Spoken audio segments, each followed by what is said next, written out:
to the Chiss Ascendancy podcast.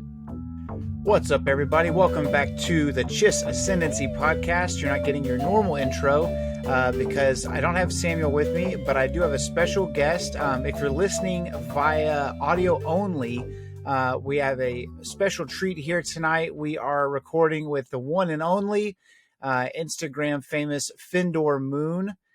He is a action figure enthusiast, photographer, customizer as well, and a good friend. And so we are doing a little bonus episode. We'll go ahead and call this one episode 91.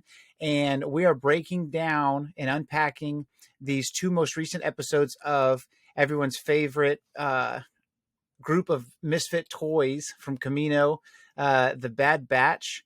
And so Finn, why don't you introduce yourself really quick and just tell folks a little bit about yourself, and we'll go from there. All right, yeah. First off, thanks for having me on. It's all Of course. yeah. My name's Finn. On Instagram you can find me as at Finndormoon. Do action figure photography, a fair amount of customizing. I'm very involved with the at SWTDC community, so you may know me through there. But yeah, so I got into all of this, like this Instagram community, about four or 5 years ago, and it's been great. I love it. That's how Absolutely Joe and I met, and through figure photography and our common interest in Star Wars lore and Wookiees. Wookiees specifically. Wookiees specifically. Lots of Wookiee bonding. But yeah. I think a couple of, maybe about a year ago or so, you were on this hunt to acquire all the Wookiees that have been made in the 3 3/4 inch scale specifically. Yeah. For those of you who are listening or watching and you're not aware, the heritage scale is what we call it. The original scale of Star Wars figures is in 3 3/4 inch figures. If you want to know why that's the case, go watch The Toys That Made Us on Netflix, and they'll break it down for you. But I remember there's a couple you were looking for, and I think the Yarua, I want to say his name is, who is the senator, and maybe the Wookiee gunner. There's a couple of them that you were hunting down or something, and I was able to grab a couple and send your way. So that's kind of the friendship that me and Finn have, is just talking about all things Star Wars and Star Wars action figures specifically. So I asked him on. Adam and Samuel are both really, really busy this week, and so we have some other plans for a different episode. We're actually, I think we're going to focus on the unsung hero songs of Star Wars. So basically, like the songs that don't get as much love as they should because they're overshadowed by some of the most epic themes throughout the saga. But we didn't want to leave the Bad Batch out. We've got a couple of amazing episodes. And so Finn is also a huge fan of Star Wars animation. And so obviously, if you're a fan of the show, you've been listening, you knew that we covered the 5 best reasons that we thought a listener should watch Star Wars animation if they hadn't given it a chance. And we got some good response from that. And so Finn's one of those guys, one of those, I would say, an apologist for Star Wars animation. And so we have a couple of things, right? We have episode 5 and episode 6 that we're going to get to for the Bad Batch. And so starting in episode 5, holy crap, dude, it was Star Wars meets The Hobbit meets Indiana Jones. Oh, yeah. And I was like, where is Finn? Why isn't Finn over at my house watching this episode right now? And so when that opportunity opened up to record with the guest, because the guys were busy, I was like, I know exactly who I'm going to call.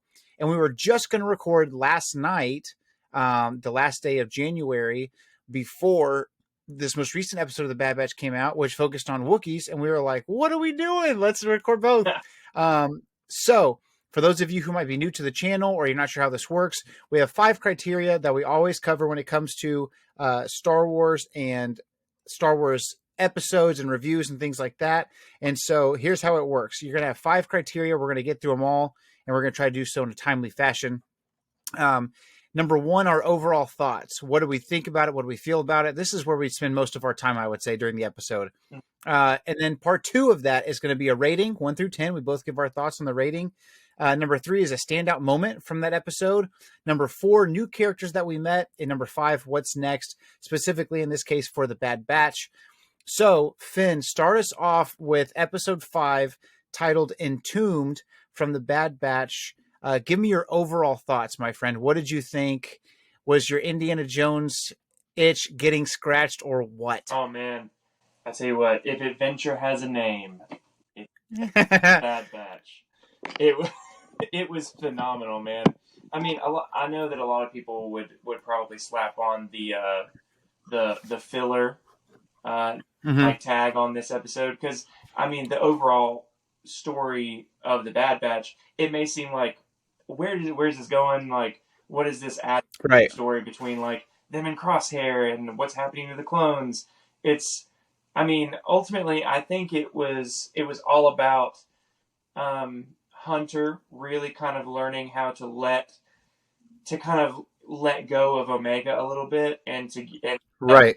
to understand that some things you just have to let her do just because they're fun, you know, and that's a more lighthearted kind of take on an episode. But we see Hunter get a little bit jealous of Fee, Wanda Sykes' character.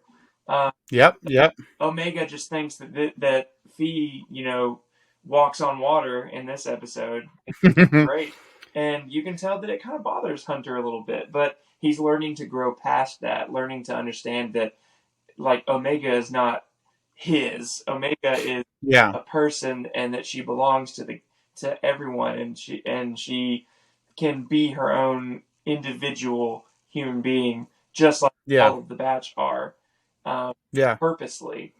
I think something it's kind of weird. It's like the Bad Batch, specifically this season, now that they've spent some time with Omega and they're attached to her, I think for Hunter specifically, kind of the father figure in her life, I would say, we're spending a lot of time. Basically, Bad Batch Season 2 is a prolonged Goofy Movie 2 where Max goes to college. If Omega does the X Games, dude, the college X Games, I'm going to call you. It's going to be 2 a.m. and I'm going to go, hey, are you awake? Are you watching the Bad Batch? Well, I mean, because my off the wall prophecy came true. They did do riot racing. I mean, right? Like, pretty close. Oh my gosh. But yeah, I totally agree. I think that one of the themes of this whole season is going to be letting Omega grow into her own person, trusting her instincts as much as he's trusted literally Hunter's advancement, where Crosshair has the marksmanship, Tech has the tech savviness and the languages and all that kind of stuff. Obviously, we know Wrecker is super strong. Hunter's is his heightened senses, and where everyone else in the group has trusted his gut and his instinct, he's now having to relinquish that and trust Omega's gut and Omega's instincts, which is kind of an interesting take. Is this is his strength, and he's having to let it be somebody else's strength, specifically someone that he probably sees as a little sister, if not a daughter. And so we go on this crazy adventure with Wanda Sykes. The whole time, this is really kind of, we're bringing out a lot of the kid movies from when we were younger. But the whole time I was watching this, I was like, so they're on an adventure with the skunk from over the hedge looking for, whatever this stuff is. So tell me what you were thinking about. It was crazy because I'm a big Indiana Jones fan. You're a bigger Indiana Jones fan. And we're in the middle of a little bit of an Indiana Jones renaissance with them filming the newest movie. As toy collectors, they're finally giving us new Indiana Jones toys, which you're the person in our Star Wars group of friends that's the biggest Indiana Jones fan, and you've actually kind of hunted down and collected and photographed some Indiana Jones stuff before, so you're finally getting to see some of that stuff again. And it was crazy. I'm probably, that I know of, obviously not to toot my own horn or anything, I'm probably the biggest Hobbit fan out of our group of Star Wars fans. So it was weird because you were getting your fix and they're literally like, we're going to the heart of the mountain. And I was like, the Arkenstone, you say? Are we going into mountain, you say? is there a beast inside? Which ironically there was. Are we about to start Um, with a riddle or something like that? right, like, do we need to speak friend and enter, I perhaps? mean, British Uh, have space mithril, so it was crazy. So, give me your, I guess, give me your take. Obviously, if you're listening to this and you're this far in and you're diving in, you've probably seen this episode. It's been out for a week or so. So we're just going to go full spoilers in. Everybody that watches these review episodes knows we're going to break down the episode. So, just give me your thoughts on, like you said, some people might have seen it as a filler. To me, a filler is an episode that doesn't do anything for the story or for the crew. But I think we saw um, some things from Hunter, and you being a huge Jedi Fallen Order fan of Cal Kestis and the video game Jedi Fallen Order, hmm. there's also some connections there, perhaps. So tell me your thoughts on that, uh, and kind of dial that in, and then kind of carry that over into your rating on this episode. All right, so I'm just jumping straight to Jedi Fallen Order because Go for it. like one of my all-time favorite. It may be my all-time favorite Star Wars story ever. It is Okay. an incredible story, and there is no freaking way that the giant mech that is in Right. comes out of the mountain in this episode was not built by the ancient civilization known as the Zepho that we discovered Right. in Jedi Fallen Order. I mean, just the stylistic like notes that you see throughout the episode, like the puzzle when they first get into the mountain. I mean, the markings on the wall, they look exactly like markings that you see in the Zepho temples that we in the tombs that we explore in that game. Like the way that you have to solve the puzzle to be able to move forward is so reminiscent of that game. And then Mm-hmm. even when Hunter and Omega and Fee turn that one tunnel upside down so they can walk over it instead of fall through it, those markings. I mean, if I looked at them closely enough, they probably would match almost exactly like markings that are from that game. Not to mention, the head of that mech was shaped exactly like the head of the Zepho, and we know Right. from that game that the Zepho were an ancient civilization of people who were Force users or people who, were worshipped the Force, but they called it the Mm-hmm. life wind. So the Force manifested itself to them in the form of wind. And so we know that they eventually became corrupted by the dark side and became a war-torn civilization, and as such, they nearly wiped each other out into extinction. And that's why they fled to the unknown regions, like way out into wild space, um, away from the civilization they had built, because they could see their own demise coming soon. So they may still be out there somewhere, but Which is interesting too, because the mech that they awaken by removing the heart of the mountain, which ends up being some kind of like the key, the heart of the mountain being pressed into the mech is what shuts it down, which normally you would think the key being inserted is what starts it, but this is kind of like uh, the locking mechanism being locked right. is this key. And it's interesting that the Zepho were so self-destructive, and then this, not only were they self-destructive, but it, from my understanding, is like their whole home world and everything was just being torn apart, where the planet that the Bad Batch, Fee, Omega, all of them are on, has been completely razed.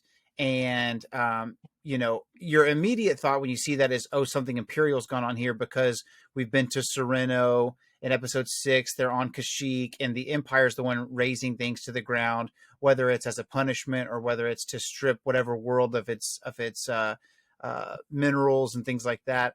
And it turns out it's been that way for God knows how long, predating the times of the Jedi and the High Republic, and even before that, because it's this machine itself that is just raising this whole land.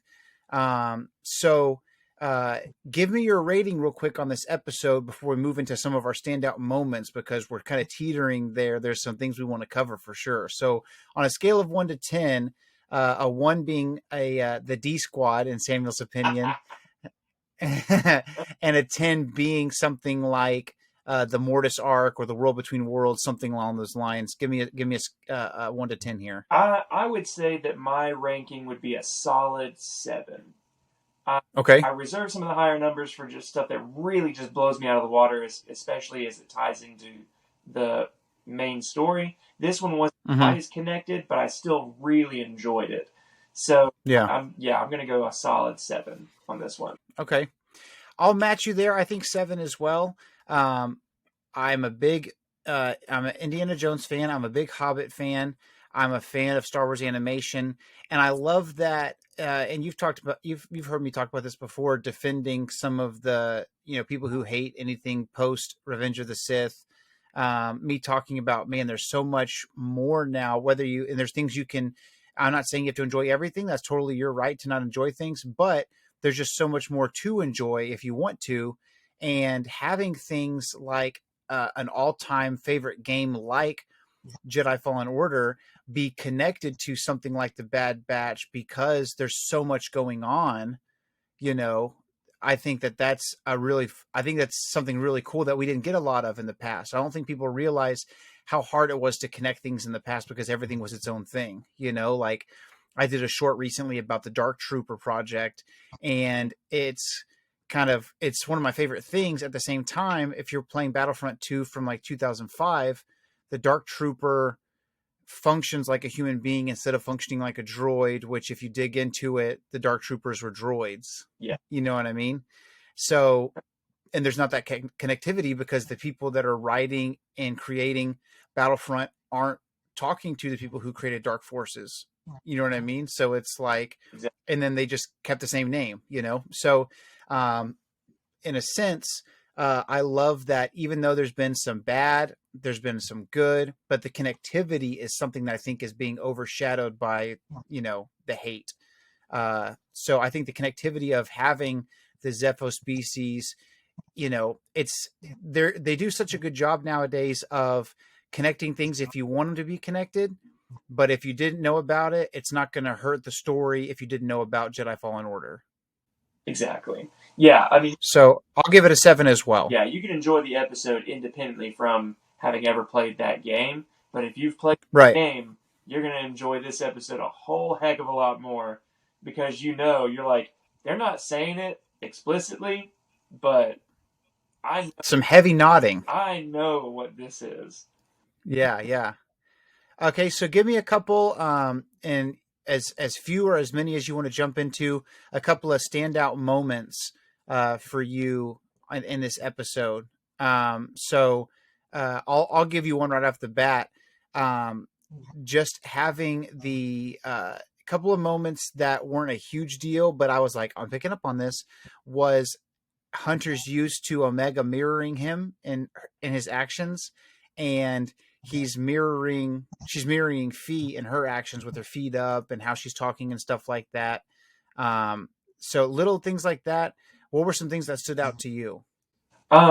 First off, just because of how beautifully it was animated, that explosion when the mech first comes out of the mountain, it's breathtaking. Like, that's breathtaking animation because it was so artfully done.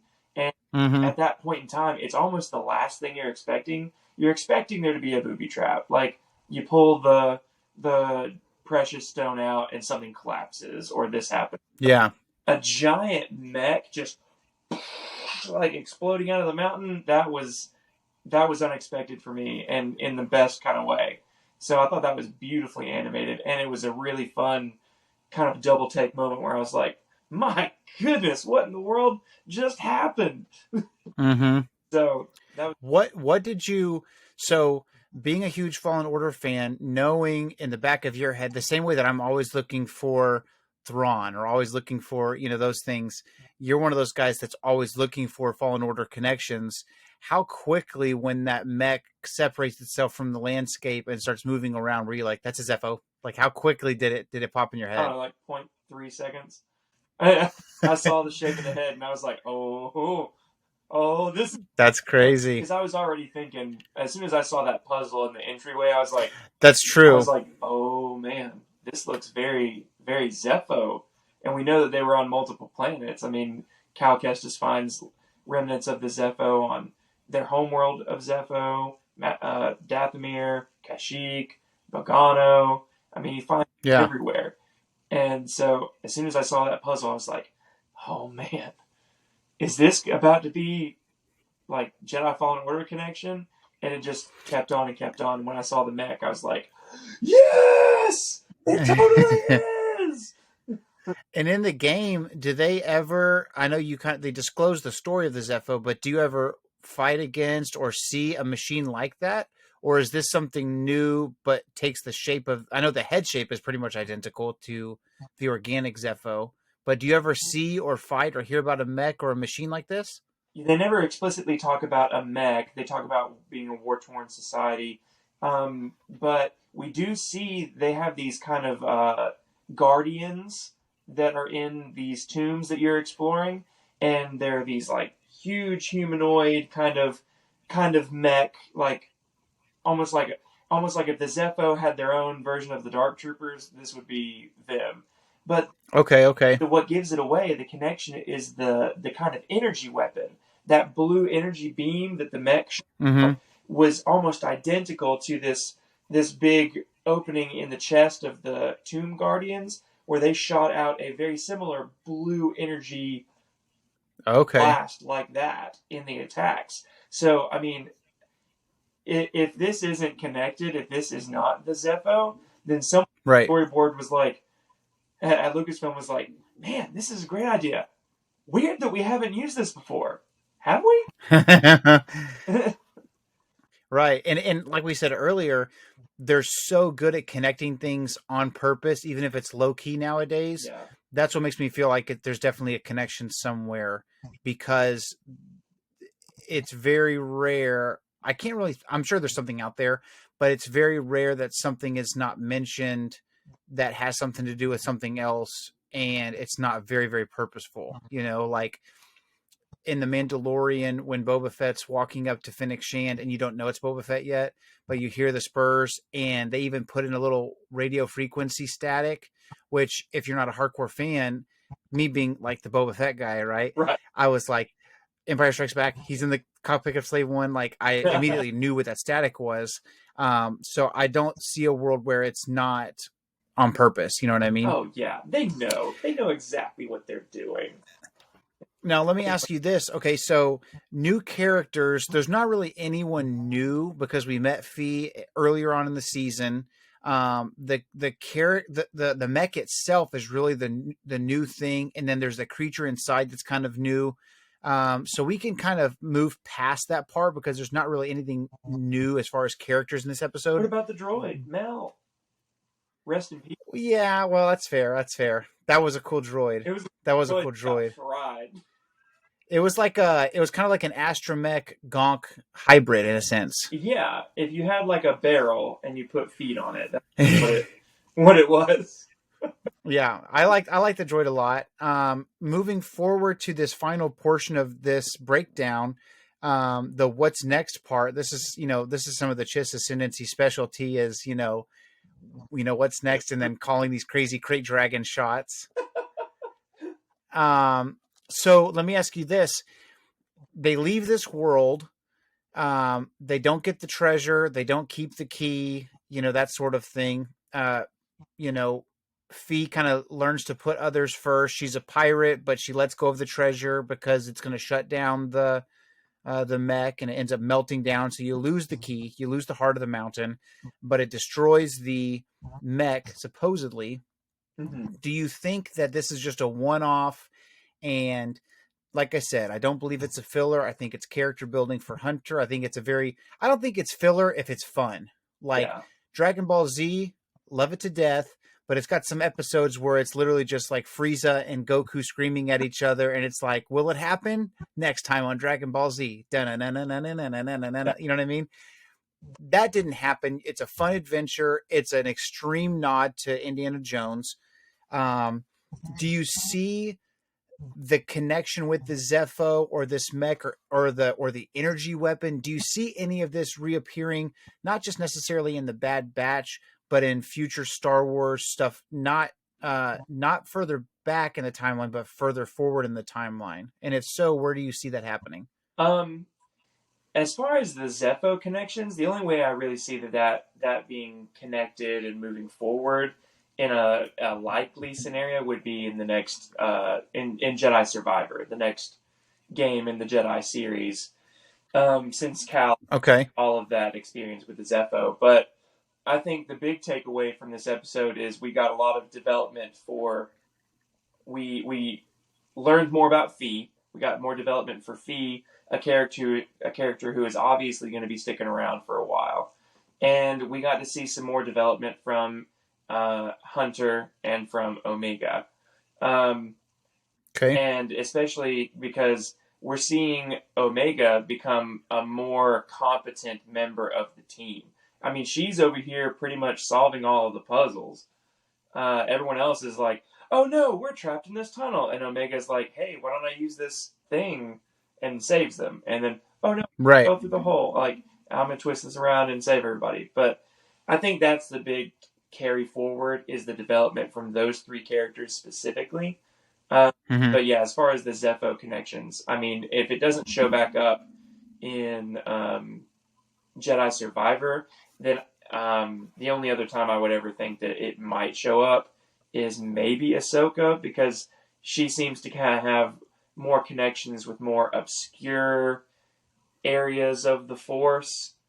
Mm-hmm. So maybe Ahsoka could brush up against it, but aside from that, probably not. Okay.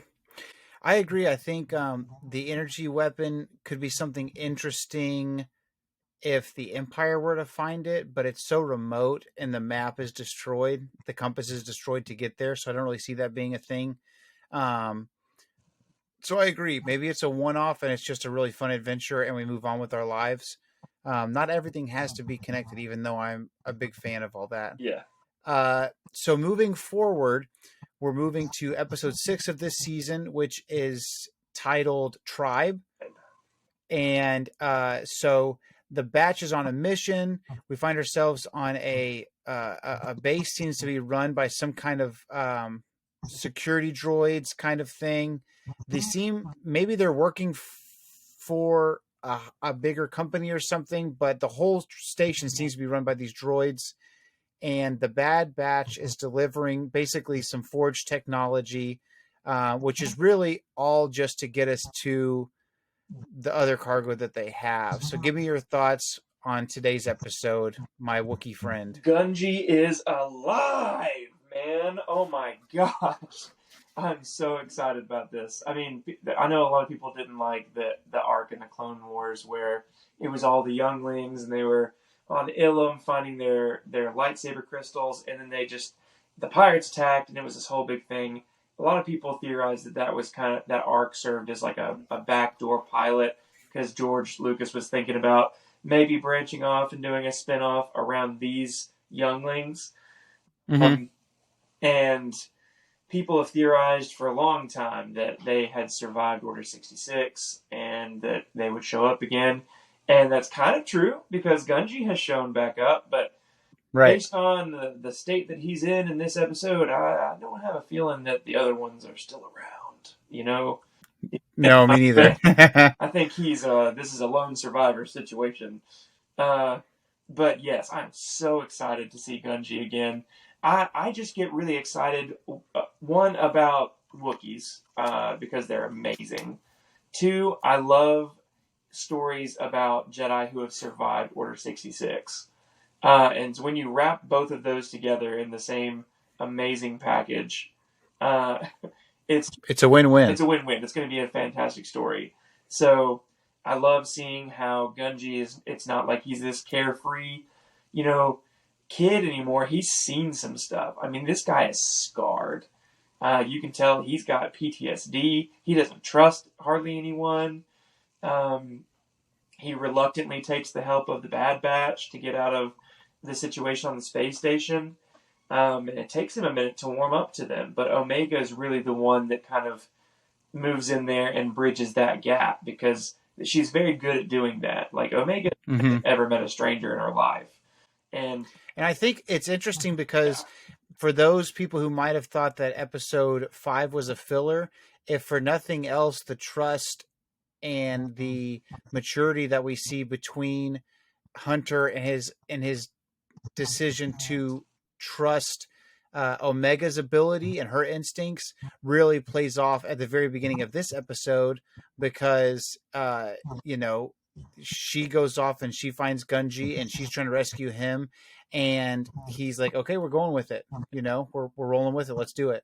yeah, So and then finally we're back on Kashyyyk. It took us forever. a beautiful And I realized today, watching another video on YouTube, that Star Wars animation had never been to Kashyyyk before. Yeah, first time. This is the first time. I mean, when before the Clone Wars got canceled, the series, when in the Disney purchase, originally one of the future arcs in the Clone Wars was going to follow the Bad Batch to Kashyyyk, and they were with the Wookiees. So that's obviously been kind of taken and repurposed into the Bad Batch, which I love that they didn't just scrap it, that they've reused it. But yeah, I think Kashyyyk translates beautifully into animation, and is just so cool to get more insight into how quickly Kashyyyk turned from this peaceful planet that's part of the Republic to this absolute war zone. I mean, the Trandoshans wasted no time partnering with the Empire to come in and hunt the Wookiees. I'm sure they get their own cut, and they give part of them to the Empire to be slave labor. But right, man, I mean, it's brutal. It's brutal and it's heartbreaking. But seeing the resilience of the Wookiees, man, it gets me every time. What stood out to me that was really cool was there was, first of all, like you said, we got back to Kashyyyk, and there was the Bad Batch episode that was supposed to be there, a couple episodes, and then another one was supposed to be in Revenge of the Sith, we were supposed to see the death of Quinlan Vos on Kashyyyk, but that was also canceled. And so I was very confused. I was not confused. I was very hopeful. I had two things that didn't happen this episode. I'll tell you what they were, that I was like, what if this happens? So we've seen Scorch in the Bad Batch season 1 training the TK troopers. And then we also saw Gregor survive, and we have to liberate Gregor in season 1. Mm-hmm. Here are my thoughts. Yeah. I thought for a second, hey, what I'm going to do is when I have a point, what I'll do is I'll mute you because I'm getting a little echo. Gotcha. All good. So the two things that I thought, and then I'll see if you thought either of these. So with the cancellation of the Clone Wars, not going back to Kashyyyk, a character that was lost on Kashyyyk in a video game a long time ago, that we're starting to see these characters pop back up. I hoped that they were going to run into Sev from Republic Commando and work with him. Did that thought cross your mind at all? It actually, I didn't even think about it until you mentioned it, and then I was like, oh man, that could have been a perfect opportunity to incorporate even more commandos into the story. My main thought was, of course, and I'm sure it's one that you thought as well, is Quinlan Vos still on Kashyyyk? Yeah, that was my thought too. That was my other one that I was hoping was going to happen. We know he survived. In Kenobi, we see that he's worked with the Path. They talk about him in the present tense, which means he's probably still around. And that's 10 years after Order 66. So we know he's around in Bad Batch. He could have stuck around. Right. I mean, I'm just waiting. They keep teasing it, and I have a feeling that one of these days we're going to see the spectacular return of Quinlan Vos.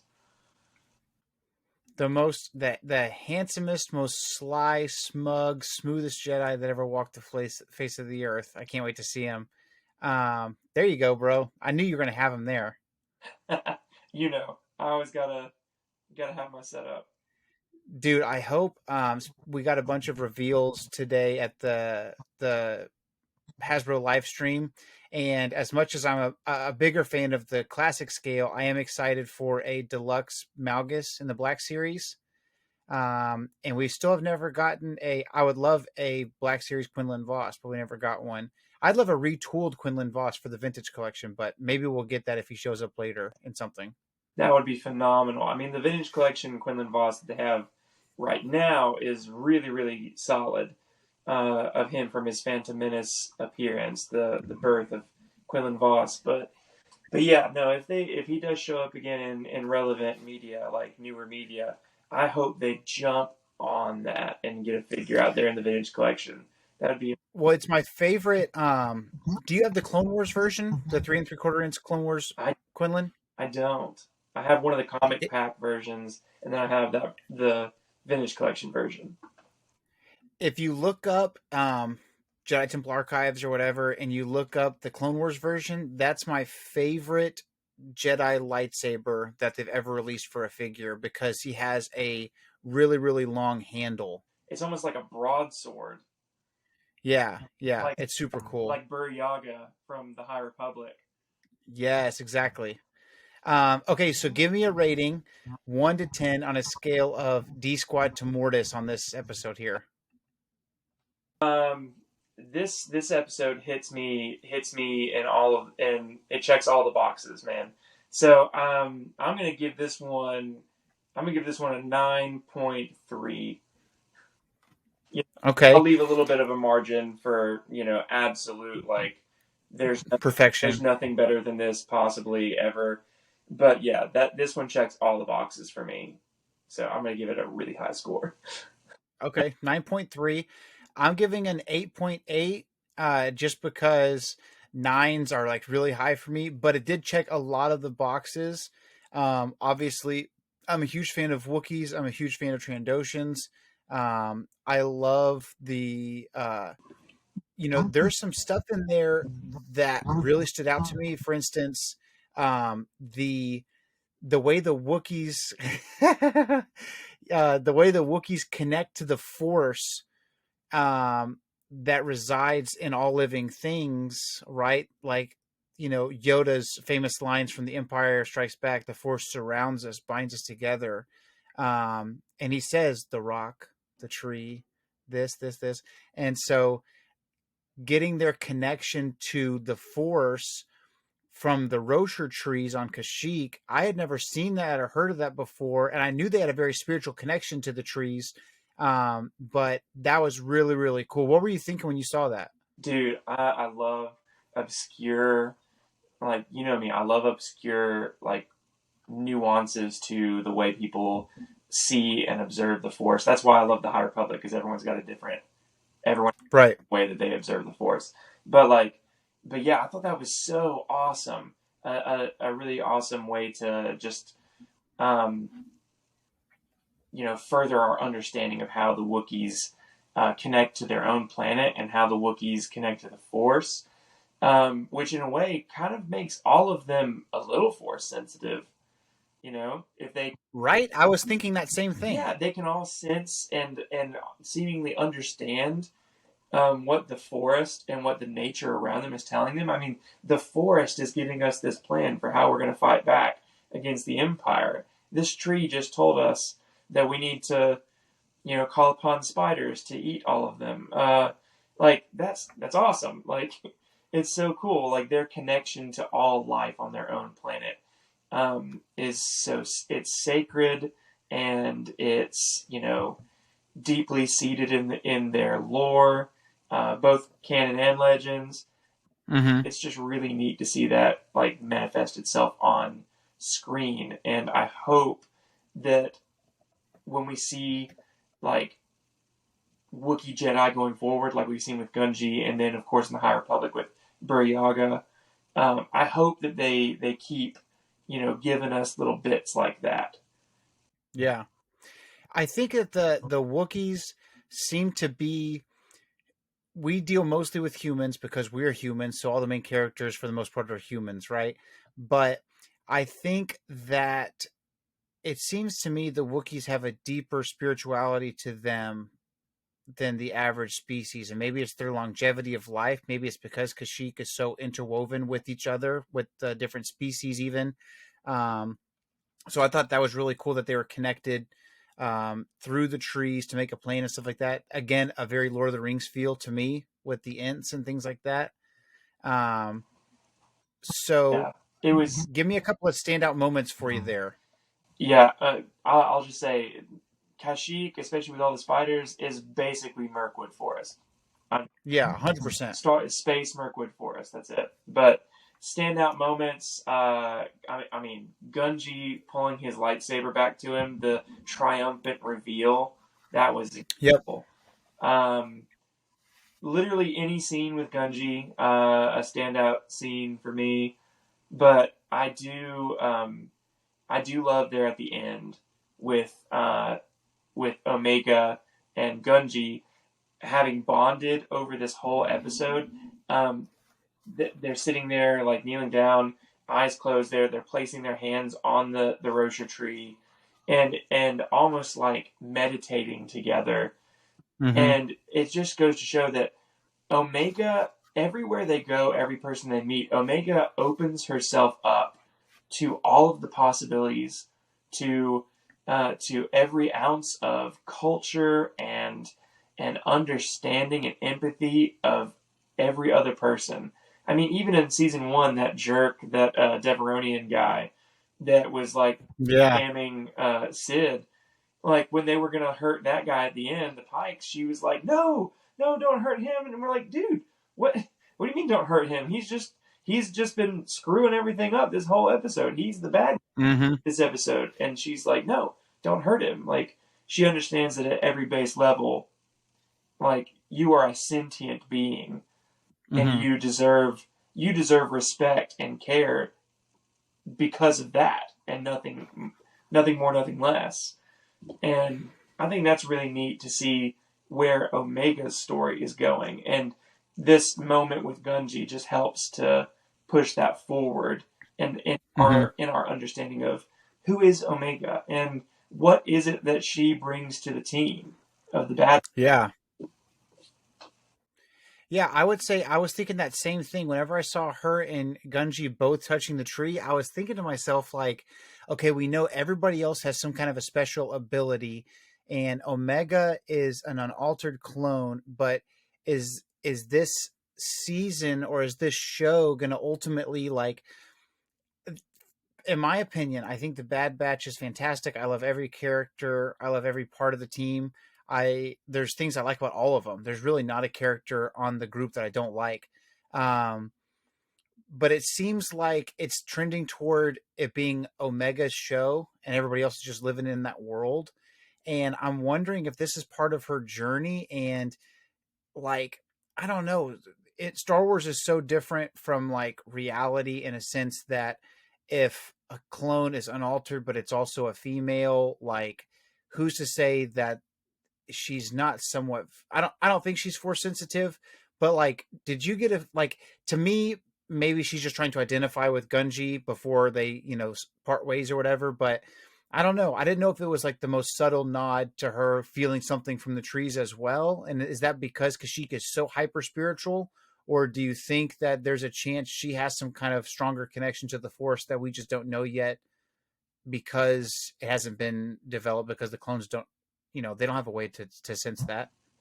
Obviously, we're known for, some wild out there thoughts and concepts and things like that. So do you think I'm way off base, or do you think there's a snowball's chance in hell that Omega could be force sensitive? Is that her gifting or whatever, for lack of a better term? I think that if any clone was going to have a shot at being force sensitive, it would be Omega, because simply because of how open she is to the possibility of anything. Mm-hmm. Hear sometimes about how sometimes people's force ability, it depends on how open they are to the possibility of the force. like because you can close yourself off from the Force and you can open yourself back up to the Force, and Omega is about as open of a person as anyone, especially for a clone. So if Right. if any clone was going to be in any way, shape, or form Force sensitive, it would be Omega. I would be super shocked, but at the same time, I would welcome it. Like, I think she's ultimately, I feel like she's got some grander, bigger role to play in the galaxy. And maybe I'm wrong. Maybe it's just like this is their family, and then they're going to ride off into the sunset. Because we both had a couple of standout moments, and the one that I'll end with, and then we'll move on to the new characters portion. But the one that stood out to me of standout moments was that end where the elder Wookiee and Hunter are talking, and they're actually watching. We just talked about Gunji and Omega kind of meditating at the tree, Yeah. and the elder Wookiee and Hunter are watching this, and Hunter literally verbalizes out loud, man, these kids don't get to be kids in this galaxy. And hopefully we'll get to someday we'll take them somewhere, or the world will be a world where they're free of war, Yeah. and they can just grow at their own pace and kind of, things like that. So that really stood out to me because it kind of seemed like foreshadowing. Like, ultimately, the batch wants to help, but how much can these 4 or 5 people help the whole galaxy when it's just in such a state of turmoil and chaos? We're essentially, my understanding is we're pretty much right after Revenge of the Sith. So we're 20 years out from the victory over the Death Star at the Battle of Yavin. In the life of a clone, that's a long freaking time, especially with the accelerated aging. Yeah. And in a life of a young lady like Omega, who's, how old is she? Like freaking 11, 12, 15? I don't know. At this point, I think she's 13. But yeah, she doesn't So, have the accelerated growth, so she right. normally. But yeah, I think she's like 13. So even if she's okay, so like let's say there were unaltered clones made, and she's the last one, so let's assume that she's like just before the Battle of Geonosis, something along those lines. Or I guess she'd have to be older than that. It would probably be a little bit before the Phantom Menace, Or just after. or right about this, or maybe the same time. So then you're looking at 10 years plus 3 years between 2 and 3.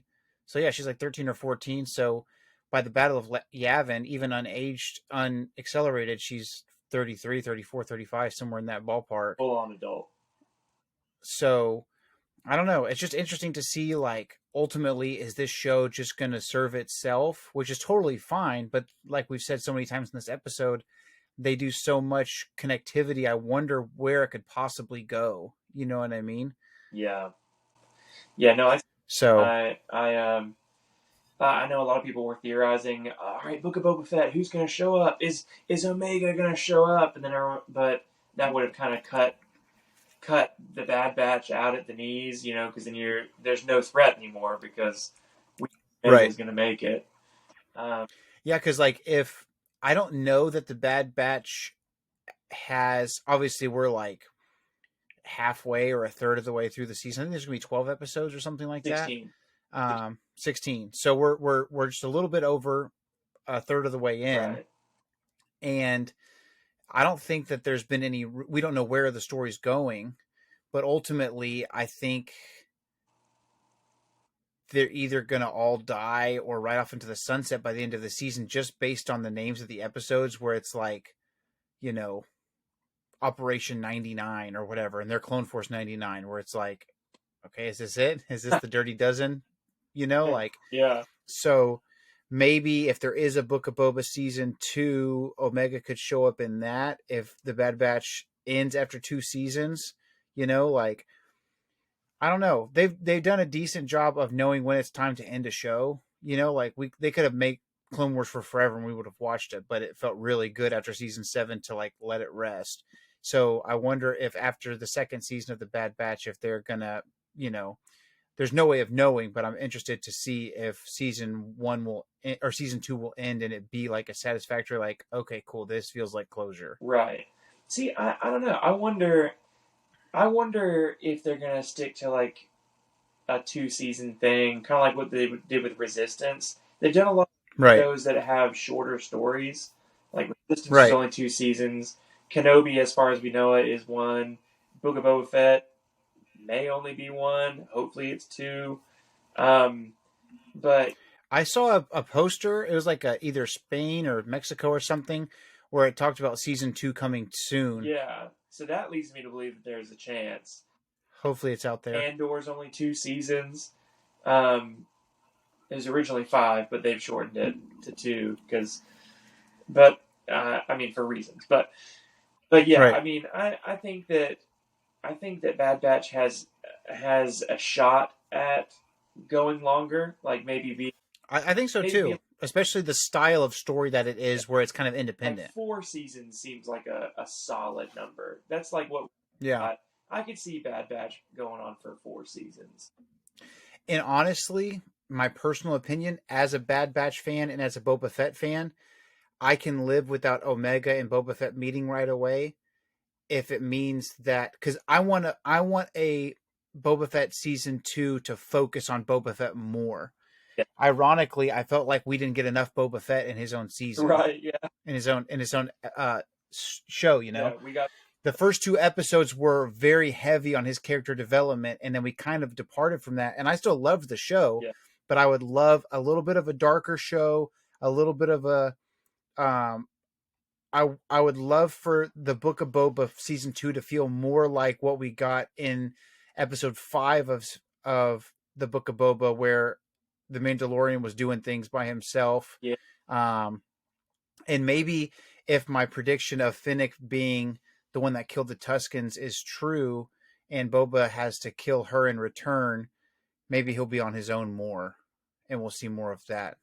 But we're not turning this into a freaking Book of Boba Fett episode, but it's hard not to. It's hard not to. We'll do it live.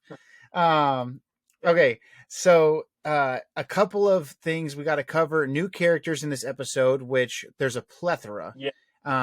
And then also what's next, because this does set up kind of an open-ended, you know, where's the batch going to go from here sort of thing. So new characters, obviously you have Gunji, and then you have a bunch of Wookiees. Do you have any clue what those creatures were that the Wookiees were riding? Because those were freaking cool. Oh, you mean like the weird tiger lemur things? Right? I've never seen them before in my life. I think they're a brand new creation that they've just kind of come up with. I wouldn't be surprised if the StarWars.com databank just drops them in the next week. Like, well, I had turned on the what do you call it? The subtitles. oh yeah. Because I always want to see. That's how we figured out for sure they were Dark Troopers, because it said Dark Trooper whirring in Mando. Yeah. And it just said creature. Huh. Yeah. This film will give it a little bit of time, and then they'll drop a databank thing and be like, by the way, these creatures are called this. Dude, I liked them a lot, dude. That was cool. Yeah, I like the idea of Wookiees having freaking jungle steeds.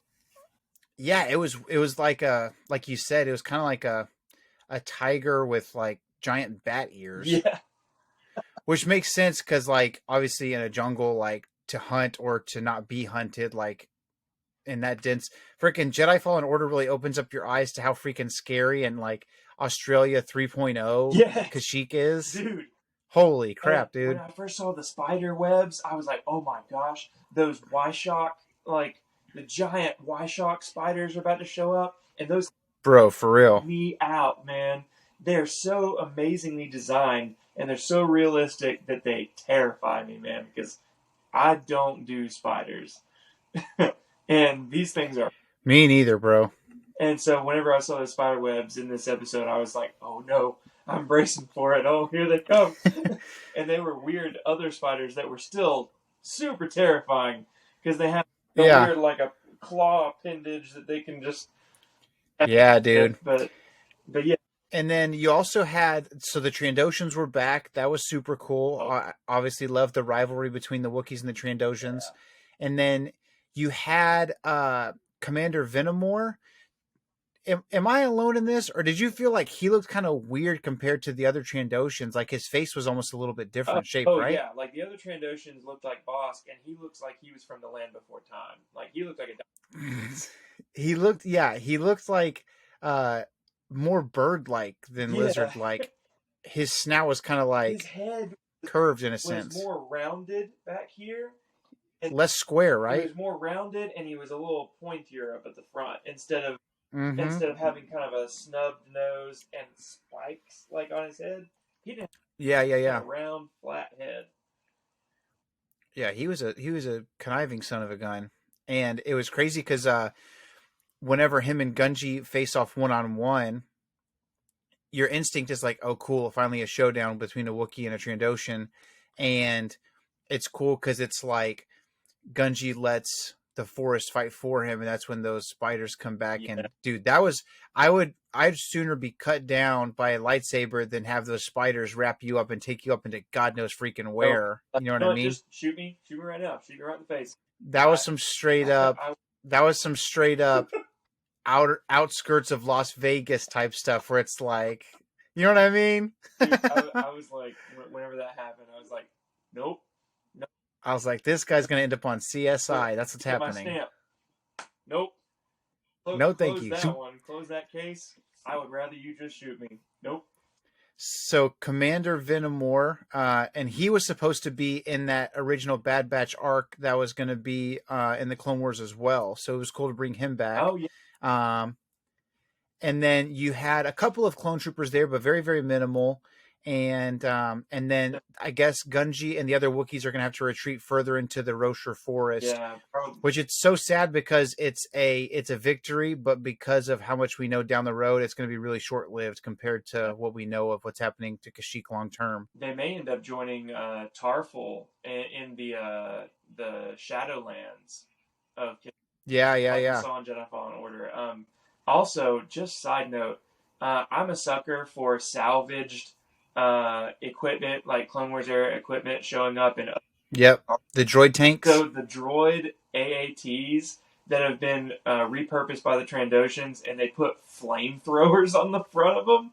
Heck yeah, dude! That was awesome. Give me that in the vintage collection yesterday. Right now. Make it now. Dude, they've been making these army builder packs. Like they just showed. Was it the 212th today? Yeah. I was sad that we didn't get. Is it Waxer or Boyle from the Clone Wars style that has the cool Freddie Mercury handlebar mustache? Yeah, Boyle. We got Waxer today, but we. I was so pissed. I was like, "Come on, bro! You were one step away from a handlebar." Oh yeah, but yeah, these packs. This is the one from the Shore Troopers, but yep. I love them, dude. Total win. I would love to get a Wookiee or a Trandoshan. A Trandoshan one would be sick. Oh yeah, because we do have a good handful of Wookiees already. I have that they're gonna make Black Chrysanthemum this year in the vintage collection. Like I just know it's gonna happen, and he'll be a deluxe figure, so we'll finally have a new, super articulated, brand new tooling Wookiee. And then put a pack together, dude, and we'll buy it. Things out. I mean, dude, it's a brilliant idea because a Wookiee can be pretty generic. Yeah. And then Chewbacca, in the grand scheme of things, is kind of on the slighter build side for a Wookiee. Like he's so massive when we see him, but then when you see Episode 3, they're all much broader than him. Yeah. Chrysanthemum's big for a Wookiee, but he's probably more average than Chewbacca is small. Yeah. And so you could do dark brown, chestnut colored, light brown. You could do like a light tan. You could do a whole variety. Oh, you know? They powerful in the gaming greats line for the vintage collection. Heck yeah. Put him on a. I'm game for that, dude. And you could, with the army builder packs, you could do a bunch of accessories, different guns and weapons and spears and bullcrap like that. Long rifle that Tarful had. That thing is cool. We saw. Yeah, dude, it's massive. Some of the Wookiees were using that long rifle. Yep. Okay, so wrap us up, Finn. What do you see happening next for the Bad Batch? Do you think, obviously, in the trailer, like we've seen Rex. I've got a mission for you guys, but we've seen most of the stuff that's been in the trailers and stuff we've seen already. So the last 2/3 of this season is pretty wide open. Where do you think it's going? And also, if you just got to write the script, what does Finn want to see in the remainder of the season? Finn And you can't forget Crosshair's out there somewhere. Finn wants to see the rest of the season happen on Kashyyyk. No, but for real, the way I see it, there's only so much longer that they can kind of tread water at Sid's bar and keep doing all these weird side missions. Like I said, every single episode. I mean, Echo, God bless him. This guy, if you can count on one line that he says every single episode, we should be doing more. Like, every episode. Is the war chest good for us to take? It depends on what we're using it for. You're like, we could be doing more. I mean, someone just let Echo join the rebellion already. Like, he wants to so bad. I mean, it was really cool for him to be usually he's the voice that's like, this is a waste of our time. This episode was the opposite, which was a really refreshing feel where he was like, the Wookiees have been our allies for years. We should do something. Yeah. That was really cool because, like you said, he's usually not game because he wants to be out there getting, fighting against the Empire. Yeah. And this fell into that category, which was cool. I'm glad that they did little things like that add a lot because it is repetitive how much he wants to be not wherever they are. Yeah. So I think that kind of like in the Riot Racing episode, they alluded to the fact that maybe Sid would maybe kind of stab the Batch in the back. Right. I think something's going to go down. The Empire's going to start getting wise. Crosshair is going to find, through the Empire, is going to find the Batch on Ord Mantell. They're going to put pressure on Sid. Sid's going to cave, give up the Batch. Morally conflicted moment for them. She may help them escape after she sells them out, or Sid's story could just kind of wrap up at kind of like DJ in The Last Jedi. Well, sorry, business.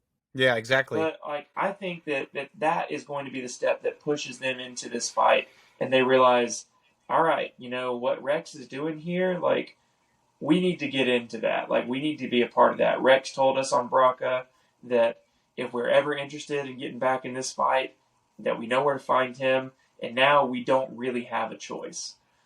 Right. And I think that's the moment whenever Echo's going to kind of step up, because it's weird to me to see how, in season 1 of the Bad Batch, whenever Hunter gets captured, none of the other Batch members, like Tech and Wrecker, they're not the ones that stepped up to kind of be the leader.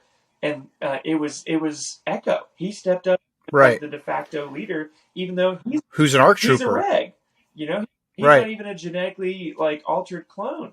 He's a right. And they deferred to his leadership. And so I think that Echo's going to start kind of stepping up more and more and more until even Hunter is like, you're right. You've been right this whole time, but we were just scared.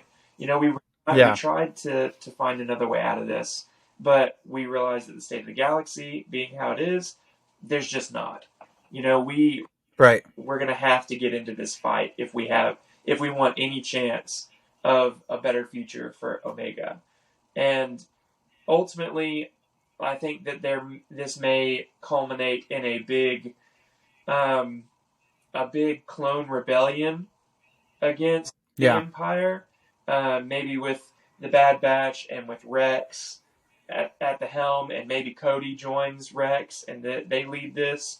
But I don't think it's going to go well, because it's going to happen to make Rex exile himself on that planet just with Wolf and Gregor, and they're just kind of hermits. I think they're going to take the fight to the Empire, and they're going to get their butt handed to them. And looking at a couple of the upcoming episodes, the very next one is called The Clone Conspiracy.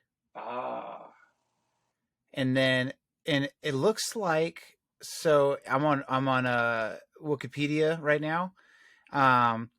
February 8th, next Wednesday, we get 2 episodes back to back. Oh, because it's the mid-season. It's the mid-season. Yeah. So 7 and 8, The Clone Conspiracy and Truth and Consequences. Huh. So that's going to have a lot to do with why the clones are leaving. People are, that's going to have That's going to have Rex in it, I'm assuming. Probably maybe the next time we see Crosshair. My guess is if we're going to see Cody or Wolf, we'll see them in this next episode. Yeah. And it could be that what if the batch goes its own way and then Cody, Wolf, Gregor, and Rex were all together and Cody gets killed. Yeah. And that's why it's just Rex, Gregor. Cody's not making it out. They've got to have. I don't think so either, sadly. They have to have a big emotional blow, and we know it's not going to be Cody, and we know it's not going to be, Gregor. I mean, we know it's not going to be Rex, and we know it's not going to be Wolf or Gregor. And so I think Cody is the natural choice, because what else could beat Rex down so badly that he walks away from the fight? Finally getting Cody back and then losing him. And then losing him. And what if Cody dies because of maybe it was Rex's fault. Maybe Rex sent him in to do something and then Cody dies. If there are only 2 seasons of the batch, because looking back on this list of episodes, again, March 29th, we're getting back-to-back, or 2 episodes in the same day, The Summit and Plane 99. The Summit is clearly pointing to Mount Tantus. Yeah. Dude, I wonder if it is only 2 seasons, if it's like Crosshair finally does bring the batch in or whatever, and his reward is you're the first Death Trooper. Oh. And it's just, you know what I mean? Because Rampart doesn't give a crap. Rampart wants to advance. He wants to be seen in the eyes of Tarkin as an asset. And you've already gotten a taste of, as soon as Cody leaves, he's CT-2224 or whatever his number is. You know what I mean? He's like leader of, arguably the greatest battalion of clones. Who gives a crap? Yeah. He's CT-2224, So you brought the batch. Okay, good. You're always supposed to do that. We also have this thing over here if you want to play Operation, and we're going to, that's got to be Crosshair. I think it would do the character more justice if he never comes back and it ends up poorly for him. Yes. That's the stronger character arc. I mean, we do the redemption arc a lot in Star Wars, and it works a lot of the time. And right. Great. And I'm not ragging on the redemption arc because I myself love it. But every once in a while, I do kind of want a character that I'm like, I want this character to understand that they probably made a bad decision, but I want them to stick it out. There needs to be some, long-term consequences. I want them to be stubborn enough to stay, even if they realize later on that it's wrong. I want Crosshair to not come back, because I think what in the world could possibly challenge the batch more than knowing that they really did lose Crosshair. Right. He's gone. And if he is the first Death Trooper, he's not just gone from the group. He's like gone. Like, completely altered, Yeah. Could be, or the first Dark Trooper. Oh, yeah. Like, because Phase, again, they do such a great job in Filoni. If he's involved, that it's no holds barred on Legends material. Yeah. The Phase 0 Dark Trooper was all of their organs and all this kind of stuff were removed, and they were just encased in this armor. That was the Phase 0 Dark Trooper, where obviously all the way in The Mandalorian, however many years later, 25 years later or whatever it is, close to 30 years later down the road, we've evolved to, okay, we just need these huge droids that need to be powered by a whole freaking Star Destroyer to work. You know what I mean? Like, maybe Phase 0 is Crosshair, and Mandalorian is those Dark Troopers are the final product. You know what I mean? I hope we see more of them. I hope we're not done with them. Yeah, me too. Gosh, what if Crosshair was that Dark Trooper that was beating the snot out of Din Djarin, and that was all that was left with Crosshair? Oh my gosh. And Crosshair die on screen, and we just didn't know it. We didn't even know it. All right, that's my wild theory. Okay, I like it. The Chiss Ascendancy, Star Wars Thoughts from Wild Space. You've joined the chat. Speculate irresponsibly. Let's go. Absolutely. That's the funnest part of the game. Well, there you go, guys. That's a breakdown and kind of a unpacking of the latest 2 episodes of the Bad Batch, episode 5 Entombed and episode 6 Tribe. Hope you guys enjoyed it. If you did enjoy it, if you're listening on Spotify, give us a rating if you would. Help us get put out there. If you're listening on Apple Podcast, if you'll leave us a 5-star rating and leave a written review, we will read that on air. That would be amazing. I would appreciate that. And again, it gets more exposure for the channel. If you're watching on YouTube, please like this video, subscribe to the channel, all that good stuff. Finn, dude, thank you again so much. Whatever's in front of you, do you have any customs or anything you want to show us, stuff you're working on, any projects right now? Oh, goodness. I actually don't have any customs in front of me, but I just want to hold this figure up one more time because it's the greatest thing ever. Cal Kestis and BD1, the new super cool figure. For those of you who are just listening, Finn finally got his wish and has the vintage collection Cal Kestis in hand. Someday in the future, I'll be holding up a Thrawn with you, my friend. Oh, yes. Oh, yes. Shirts. That would be fantastic. They make Thrawn and vintage collection. The shirt's getting ripped. There we go. Oh, dude. Yeah, shirt's coming off. Shirt's coming off. Well, thank you so much for jumping on, dude. I mean, we had technical difficulties. We had echo stuff going on, but it was a blast. Thank you so much for coming back on, and we'll do it sooner than later next time, okay? Absolutely, man. Thanks for having me on. I loved it. You bet. Well, thank you guys for tuning in once again. Remember, the Force will be with you always. We'll leave Samuel's tag out because he's not here with us. We'll see you guys next time on the Chiss Ascendancy.